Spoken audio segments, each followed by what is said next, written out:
Mini episode 1234 of the FDH Lounge is brought to you by Sportsology, delivering unconventional columns and webcasts about sports, TV, music, movies, and more. Follow them on the web at sportsology.com. The FDH Lounge. You'll want to schedule your life around it. A long time ago, on a gloomy, wet Cleveland spring night, two men stand alone amidst the late-night drizzle. Their voices echo across the vacant station parking lot as they debate the merits of the great American radio show that have been missing for far too long. On that night, an idea was born. That idea became the FDH Lounge.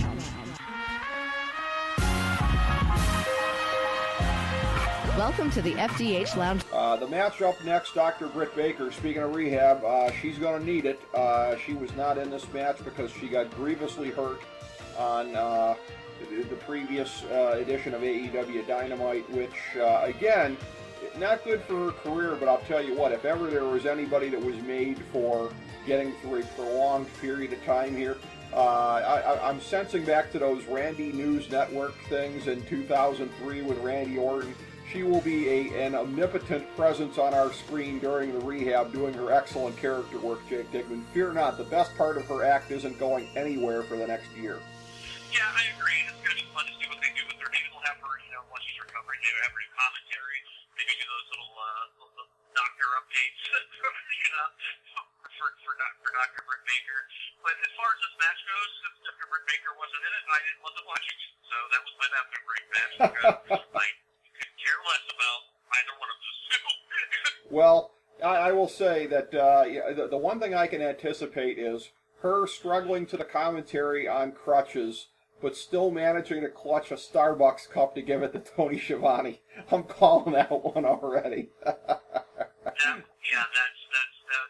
to be fantastic. It It really is. is. And, and they're going to see what her best work is, and if they're not careful, they might end up turning her babyface.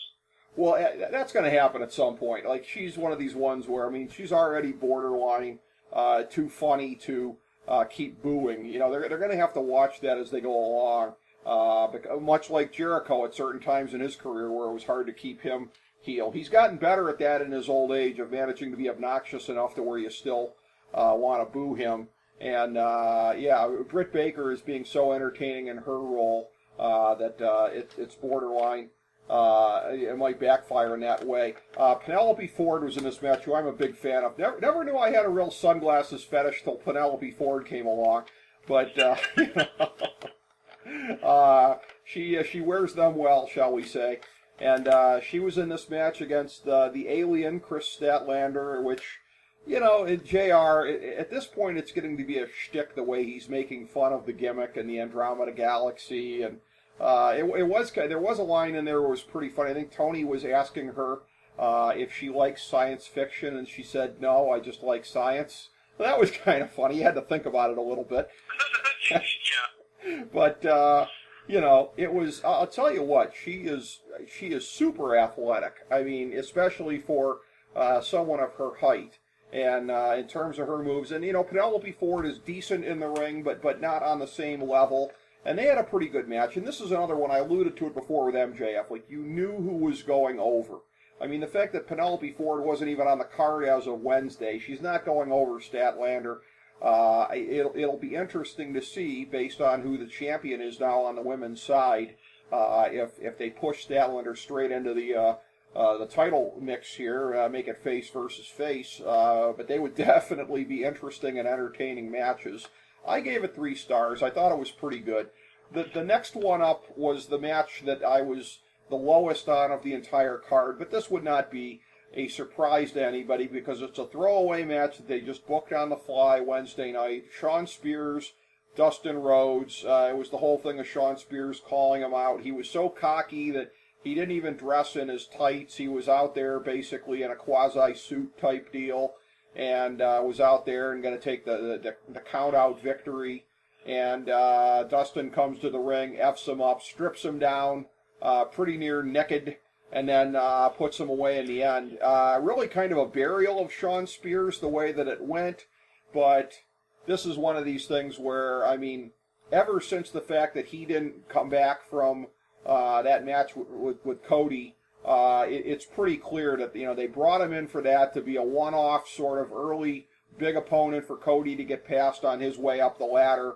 And he doesn't even have Tully Blanchard with him in his corner anymore, albeit the picture of Tully Blanchard on his underwear, that was kind of amusing, but, I don't know where they're going with it. In retrospect, a big mistake to pair Tully with him, because Tully should have been with somebody that they had more important plans for.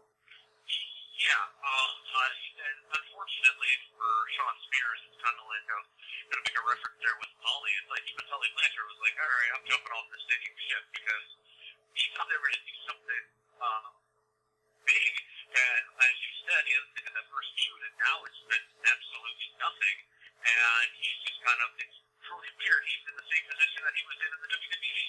He's the guy that does set some stuff, and then, he's the guy that when they want to put somebody over, they go against him, and maybe that's just who he is. Well, I'll tell you what, though. Sean Spears. He's in a worse spot.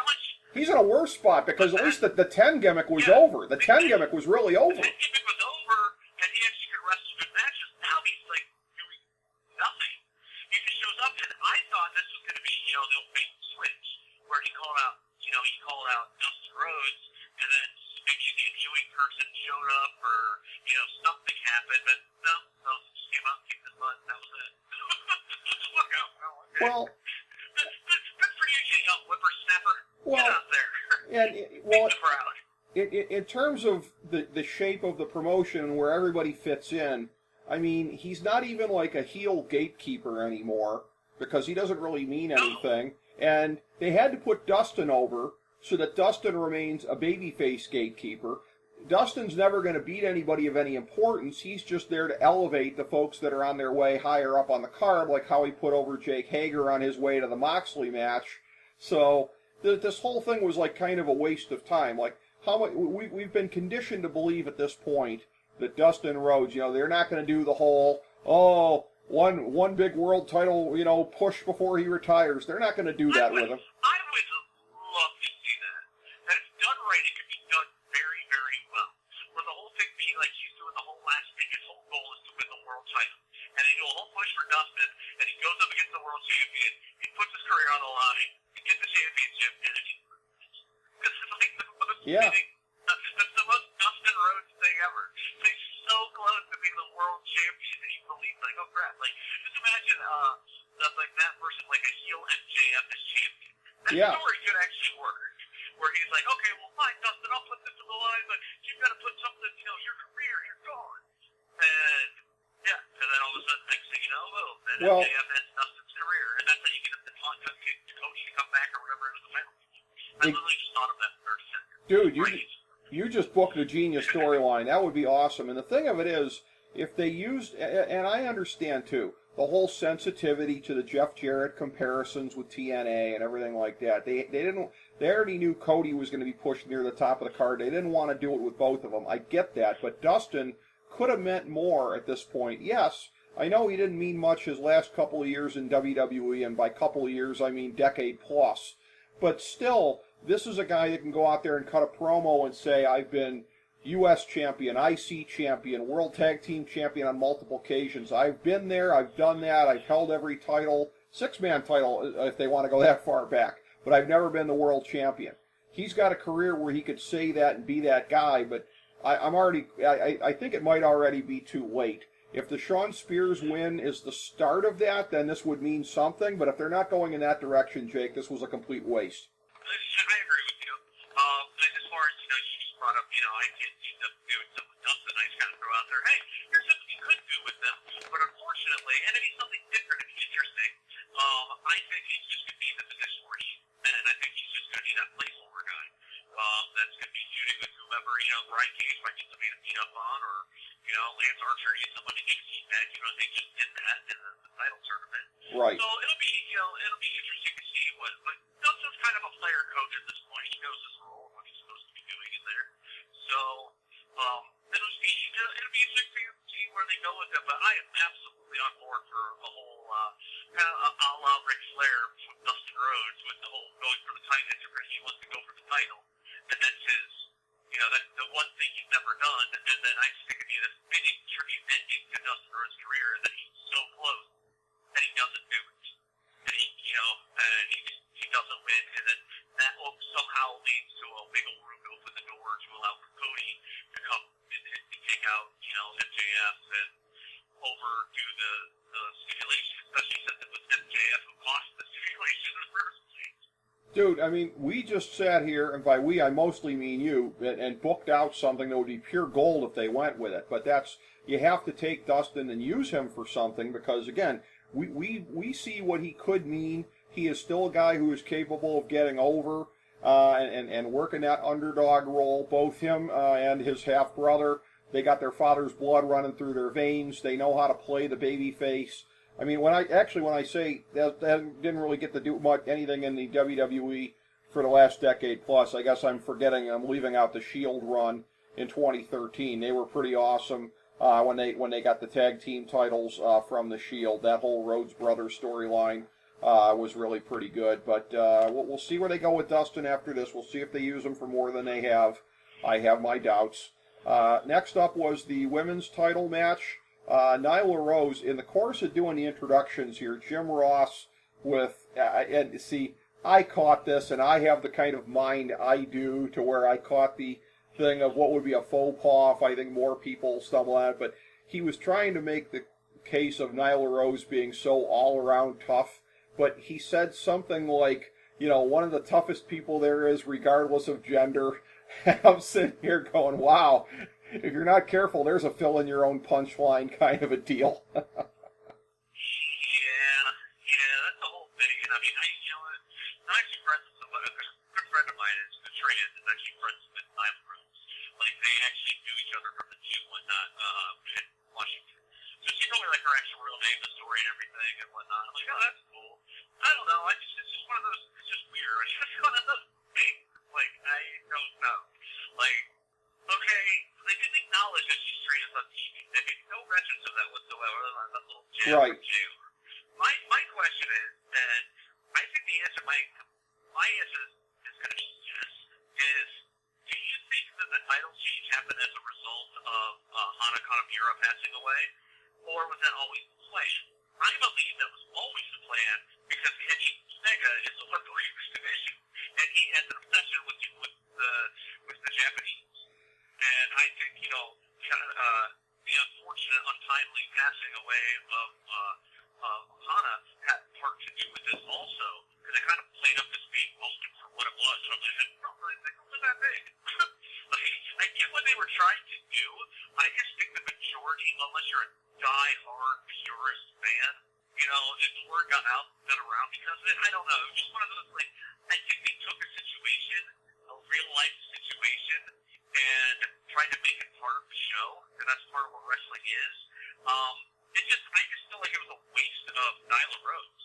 She's supposed to be this beast, and every time I see her, she wins like one match or she wins the title, and then she just loses every other time. She reminds me of Big Show in 2002 when he was jobbing in one-on-one matches with Jeff Hardy. You're like, come on, man. Well, here's the thing, though, and I don't think this is necessarily Nyla Rose's last title run, although I got the sense they were pushing Britt Baker way up the ladder quickly. So there may be, assuming Britt Baker might have gotten a title run in 2020, that might instead go back to Nyla Rose. Don't think that we've seen the last of the situation there. I think that the title switch was going to happen regardless with Shida because there is the situation with Hana, and yeah, they played it in, and it felt a little ham-handed at the end, particularly because Hana's passing is so tragic, and so it's like it's just, first of all, it's too soon to make it part of the storyline. Second of all, I mean, it's not in any way going to make anybody feel anything better about what happened. But I think the way it was going, with Nyla being the whole bully champion, stealing the kendo stick, hitting Shida in the head with the stick, like, they were building it, I think, to Nyla's got to get the comeuppance.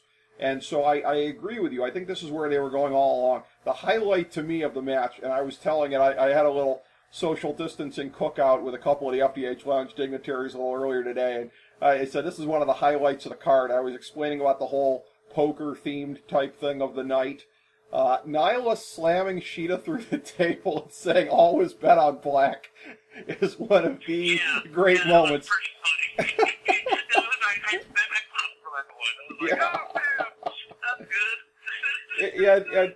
I say that as somebody that's not even, personally that great of a fan of the Nyla Rose act. But I gave the match 3 stars. I thought it went well, and I would just like to say also, too, that since this came up, and it got worked into the match at the end there and the way they were presenting it, but Hana's passing, and this is somebody where I really didn't have really much to any knowledge of her, and I'm not as big on the Japanese scene, much less Japanese women, although obviously I know how super talented they are, but just seeing some of her stuff afterwards, one of the things that is just so freaking unbelievable about with the bullying, with social media and everything like that, is the capacity for, I'm going to use the term dysmorphia, and that generally applies to what someone thinks of their body, and I don't know that it necessarily played it here. It was more like what it made her feel about herself, but the dysmorphia of somebody who, such a magnetic, beautiful young woman, all the way around, and such a sweet person as she was described by everybody. I mean, how the poison of social media could take an absolute gem like Hana and see herself in that way just shows you the absolute capacity for poison in this world. It is such a sad, tragic story. It is just beyond comprehension. Yeah, and it's one of those things where, there's so much bad that comes from social media, because the internet has made it okay for people to be cowards, or not even cowards, just rude, and just be like, oh, I disagree with you, and I'm going to tell you why you're wrong for. And it's like, I'm sorry, I remember when I was growing up and raised, I was always taught, I can disagree with you, but we'll find some kind of healthy medium. I'm just going to insult you. But now it's gotten to the point where it's, people just go on, I don't really, I've told you this, but I don't go on Twitter because I don't get it. It's just, I don't know how much I get it, but I just don't. And for reasons like this, I prefer, Instagram's fun because you can post pictures, you can comment on there. But it's just sad and tragic that, that things have come to what it did, and it's completely unnecessary as part of a very tragic thing for all those involved in the pro wrestling community. And I actually met, I can't say that I remember the whole thing, but I actually met her last year. Really? As part of the, she worked on the startup show that I filmed. In New York City. Yeah. Okay. So she, I don't have a distinct oh my gosh, she's such a wonderful person memory or anything of her, but I remember them coming in, and every single girl on that show just being so super polite. They were all coming in to set up the arena, and it was next thing you know, this bus full of Japanese schoolgirls gets off, and it's they're all in this arena in New York City, and everyone's just oh, thank you, you use your imagination how polite they are. I'm like, holy crap, this is incredible. Yeah. Every single walk by, oh, thank you, and I was actually browsing through, and I actually have a picture with the back of her head. It's not her, I took pictures for all. Well, it's because it was I was up on the stage tearing down all of the equipment, the production equipment, and they were signing autographs for every single fan's door, and I just took a picture of that, and I remember which one was her, and with all the fans down there that were being, and how accommodating they were. Each and every, they waited until each and every fan had their chance to get their picture taken and signed, and they stayed for at least an hour and a half after the show, which I thought that was pretty cool. All that, you don't see that very often, and in the big times, you see that a lot on the indies, where people working their gimmick table, as it were. But the funny thing is, while I was looking it up, and I had to look it up to see she was on the show, I was I'm pretty sure she worked that startup show. What I didn't realize is the other person who worked that show was Dr. Britt Baker. Really? I don't even remember her being there, but okay. She was, Britt Baker was there, worked the show, so I was in that week span, I worked in so many shows, over so many years, I don't even remember who all was there, but I knew I had the chance to see Hana, and that's just, circling back, it's just very unfortunate, the whole thing and the power of social media. So, hey, if you're listening to this, be nice to people. Absolutely. Even if you think something stupid, you don't have to comment that. You don't have to comment and be I don't like this. You don't have to do that. No. There's a lot that's funny. I've learned lessons. Well, and I'll tell you this, and this is going to be contradictory to me. This might be contradictory to me agreeing with you on that, but I'll tell you what, had I known you were on a show with Dr. Brick Baker, I would have given you a crisp, shiny fin to run up and yell in her face, Roethlisberger sucks! I've done that. You'd have done that for free, right? Oh, yeah. That was a whole weird thing. I never told you that. Like, that's the first time I ever saw Adam Cole. Was at an AEW show in Cleveland when Britt Baker was fighting Hornswoggle, and he popped out of a cake. And I'm like, okay. And then he did the Adam Cole, baby. And then the next night he was on NXT. So it's like, Wow. what happened? Yeah. Like, oh, okay. Well, that was. I remember it was so funny about. I think she worked kayfabe about this. Remember the storyline of Cole going after Gargano, and that he was like coming up to the gym, the AIW gym in Cleveland and everything. She tweeted something at him like, "Hey jerk, that's the place I trained at too." Like, that was pretty funny. You know, but that was she was still a babyface at the time, I believe, so it was in character. But you got from there the double main events as they were presenting it. They announced both of these as being main events. The first one was Moxley and Brody Lee, and it was a situation where. Again, I was very excited about this, even if the storyline and the whole Dark Order and whatever left something to be desired, and even if you got the sense that they were pushing Brody Lee to the main event too soon just because of the aforementioned dearth of top heels at this point. Hopefully this is a thing. I'm a little more concerned about his momentum than I am Lance Archer's, because I think they're going to go out of their way to protect Archer coming out of this. He's still got Jake Roberts with him. He's still a hot act. Brody Lee's got is sort of a quasi sort of comedy act with him there with the Dark Order. I'm a little more concerned for where he goes from here. I gave the match 3.25 stars. This is one where I really kind of thought coming in it could be, and maybe I was a prisoner of expectations, maybe a 4-star match. I'm looking at this like, boy, am I excited to see what these guys can do outside of the WWE bubble.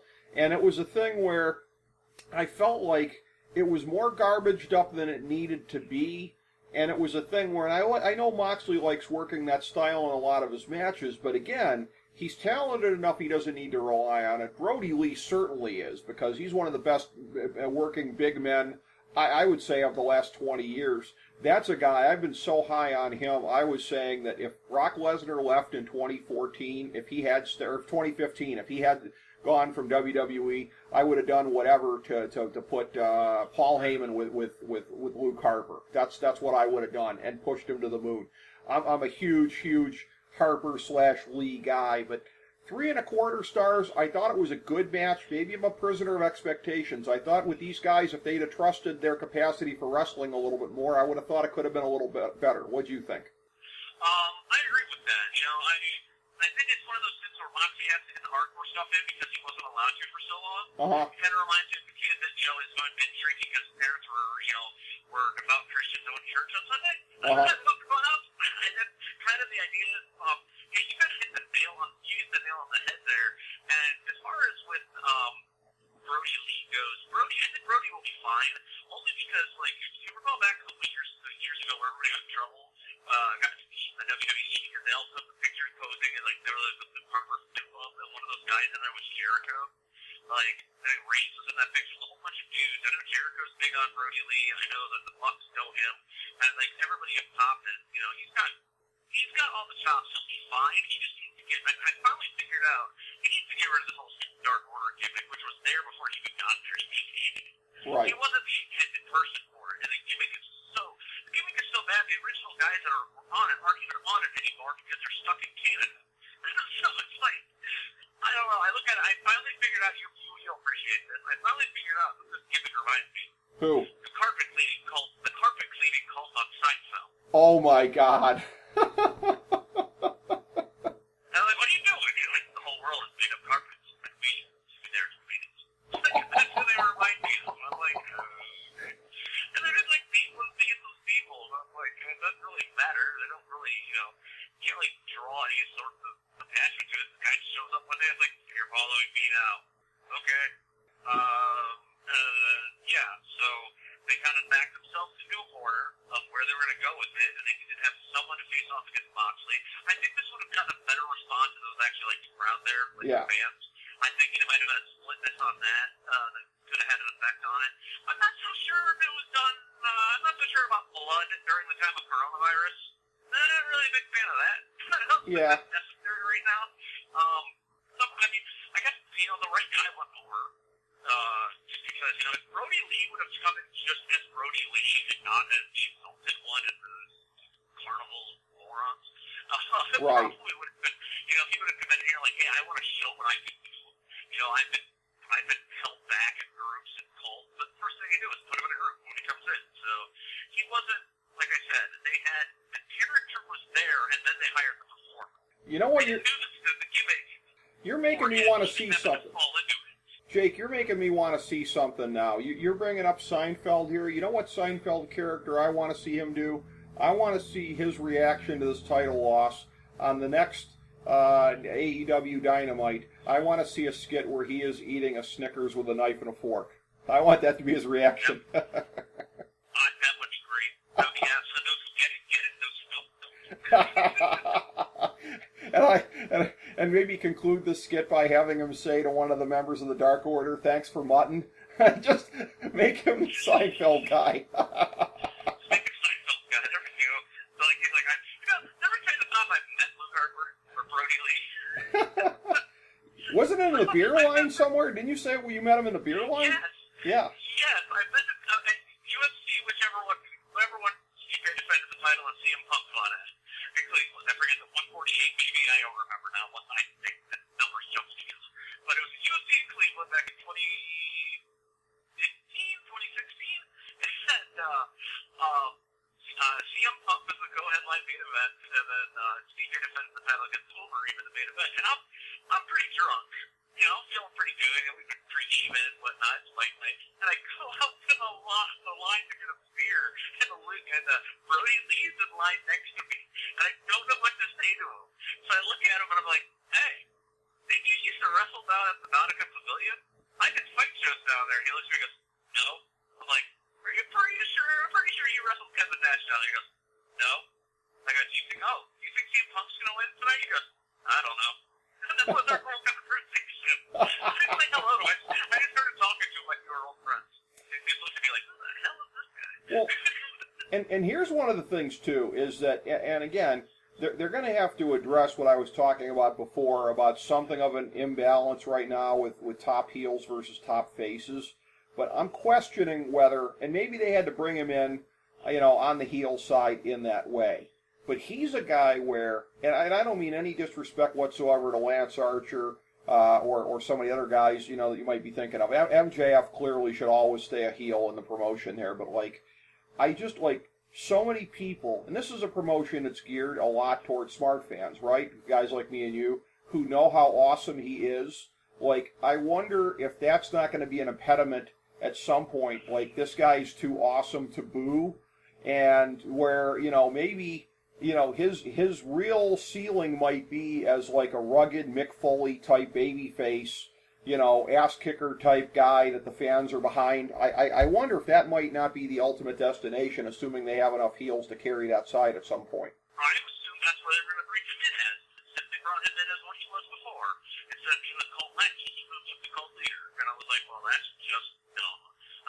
Right. But that's just my... it didn't fit his character at all. But, I mean, well, it's going to be interesting to see where they go from here and how they, they rebalance him. And hopefully, they get him out of the Dark Order thing and they just make them all go away. And that is kind of like, you can say, hey, I would have won both for you guys. You're all fired. Yeah, rub salt. Yeah. Yeah, and then he can go back. Yeah, but, I mean, it's just sad that something that took up so much television time. But, I mean, it's just, sometimes you got to admit that it just sucks. It's not working. Right, and we never got to see him in that role eating a steak wrap with ketchup or anything. They did enough other of the VKM type stuff, but they didn't go far enough to do something like that. So, but anyways, I hope that he still stays in a good position after this. We go to the other half of the main event, which I think was the true main event when you look at the build behind it. The Stadium Stampede, the substitute for Blood and Guts, because they felt that this would go over better in the empty stadium / arena era. And this is a thing where, and I wonder to whatever degree what type of ideas, and I'm not accusing them of being copycats, but when they saw how some of the WWE stuff went over well at WrestleMania, whether it be the acid trip weirdness of the Funhouse, or more so, I think, the graveyard match with Undertaker and AJ Styles. This was a thing where, and I guess you could even say Money in the Bank, because that was done in a theatrical style. I did appreciate that this was not done theatrically. This was done, I mean, as much as you could call anything with Matt Hardy's character in it reality-based, but they were, there was plenty of comedy and everything like that, but the fact that they weren't doing it as a film treatment, I did appreciate that. It had a lot of weirdness, goofiness. I did appreciate it, and again, I gave it 4.25 stars on balance. It's hard to grade this as you would any type of, purely in-ring match. And when they were all in the ring, that to me was the weakest part of it, because the early brawling where they were all just brawling with each other, it was hard to focus on any kind of a thing here. As you're getting into the segmented type stuff of Hangman on the horse, Hangman in the bar, the whole thing with Sammy Guevara getting chased by the golf cart and ending up in the stands there towards the end.